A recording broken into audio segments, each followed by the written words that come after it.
ही मरणाच्या दारातून आपल्याला वापस आणू शकते. आपल्या इकडे घासफूस जरी आपल्याला हिची किंमत नसली, हे आपल्यासाठी एक तण म्हणून आहे, पण हिचा जर वापर आपण जीवनामध्ये केला मित्र, तर बरेच फायदे आपल्याला पाहायला मिळू शकतात. ते आपण फायदे काय काय होऊ शकतात हे या व्हिडिओच्या माध्यमातून आपण आता जाणून घेणार आहोत. याचा पहिला फायदा असा आहे मित्र, आज आपण जे वनस्पतीची ओळख पाहणार आहोत त्याला भुयावळी असं म्हणलं जातं. भुयावळी नावाने ही वनस्पती ओळखलं जातं. ही आपल्या शेतात कुठेही तण म्हणून उगवते. या वनस्पतीचं एक रहस्य मित्र, ही बरेच कुठलेही झाडं असले की तिची वाढ झाल्याच्या नंतर किंवा काहीतरी झाल्याच्या नंतरच तिला फुलं आणि फळं येतात, पण ही एक अशी वनस्पती आहे की जन्मजात फळापासून सुरुवात होते हिची. म्हणजे हिची वाढ होणं आणि हिला फळं लागणं सुरुवात होते. ही जे पाहू शकता तुम्ही पहिल्या म्हणजे एकदम बुडापासून हिला फळं लागलेले आहेत. या फांदीला अशा प्रकारचे हे फळं लागलेले असतात, बघू शकता तुम्ही. भुईआवळी, हिंदीत मला वाटते भूमी आवळा म्हणतात दिलं, तर ही भुईआवळी नावानं ओळखल्या जाणारी वनस्पती आहे. तर मित्र, या वनस्पतीचे इतके औषधी जबरदस्त फायदे आहेत की ही मरणाच्या दारातून आपल्याला वापस आणू शकते. आपल्या इकडे घासफूस जरी आपल्याला हिची किंमत नसली, हे आपल्यासाठी एक तण म्हणून आहे, पण हिचा जर वापर आपण जीवनामध्ये केला मित्र, तर बरेच फायदे आपल्याला पाहायला मिळू शकतात.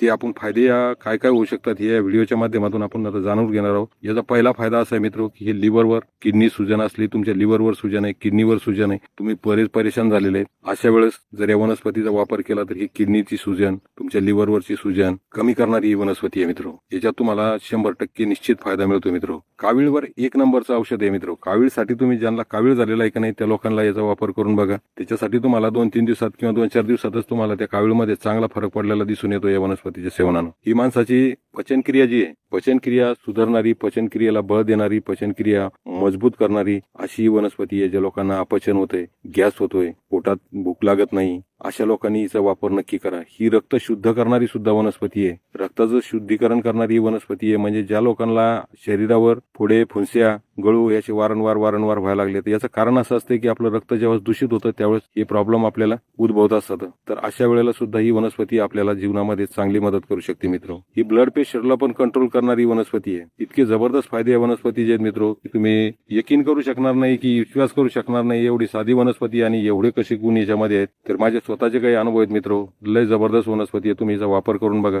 तर या वनस्पतीचा वापर कसा करायचा मी तुम्हाला सांगतोय आता. ते एकदा जाणून घेऊ आपण, कारण ते पण महत्वाचंच आहे. तर मित्र, ही वनस्पती आपण सुकून ठेवली तरी चालतं, हिच्या पंचांगाचा वापर केला तरी चालतो. हिचं पंचांग वापरलं जातं औषधामध्ये. म्हणजे मुळापासून उपटून ठेवायचे, मूळ, खोड, पान, फूल, फळ सगळं 5 ॲटमीचे औषधीचे आहेत. पण तरी मी तुम्हाला थोडक्यात सांगतो की हे जे पानं आहे त्याचे वरपून घ्यायचं, याचा पाला वरपून घ्यायचा आणि हा पाला असा वरपल्याच्या नंतर असं वरपून घ्यायचा. बघा, या पाला वरपल्याच्या नंतर हा सुकू घालायचा आहे, घरामध्ये सुकवायचा सावलीला, आणि याचं चूर्ण करून ठेवायचं आहे. आणि ताजा जर तुम्हाला मिळाला तर लयच चांगलं. याचा ताजा आहे, तुम्ही 1 ते 2 चमचा रस घेऊ शकता. हे ठेचून घ्यायचं आणि याचा 1 ते 2 चमचा रस काढायचा आणि 2 चमचे रस सकाळी आणि 2 चमचे रस संध्याकाळी. कावीळवाल्याला ज्याच्या लिव्हरवर सुजन आहे त्याला द्या, ज्यांच्या किडनीवर सुजन आहे त्यांना द्या, किडनी काम करत नाही, किडन्या फेल व्हायला लागल्यात, अशा लोकांनाही एकदा देऊन बघा तुम्ही, म्हणजे तुम्हाला याचं महत्व कळेल. ताजा रस 2 चमचे सकाळ संध्याकाळ, किंवा मग हे चूर्ण आपण अर्धा चमच कोमट पाण्याबरोबर घ्यायचंय. याचं जर वाळून ठेवलेलं असलं तर अर्धा 1 चमच सोबत कोमट पाण्यासोबत सकाळ संध्याकाळ घ्यायचंय. 2 टाइम घ्या किंवा 3 टाइम घेतलं तरी चालतं. पण इतके जबरदस्त फायदे पाहायला मिळतात ना. ज्या लोकांना किडनी स्टोन मित्र, त्या लोकांनी याच्या मुळ्यांचा काढा घ्यायचा किंवा मुळ्या ठेचून रस काढून पिला तरी चालतो. रोज सकाळी आता मुळ्याचा जर काढा करायचा असला तर बचकभर मुळ्या घ्यायच्या, आपल्या जवळपास 10-15 ते 20 ग्रॅम मुळा घ्यायच्या आणि 1 गिलासभर पाणी घ्यायचं. म्हणजे 4 कप पाण्यामध्ये त्या मुळ्या टाकायच्या आणि त्याला उकळायचं आटून 1 कप भर राहीपर्यंत, म्हणजे 1/4 काढा राहिला पाहिजे त्याचा. आणि तो काढा घेत सकाळी अनुशापोटी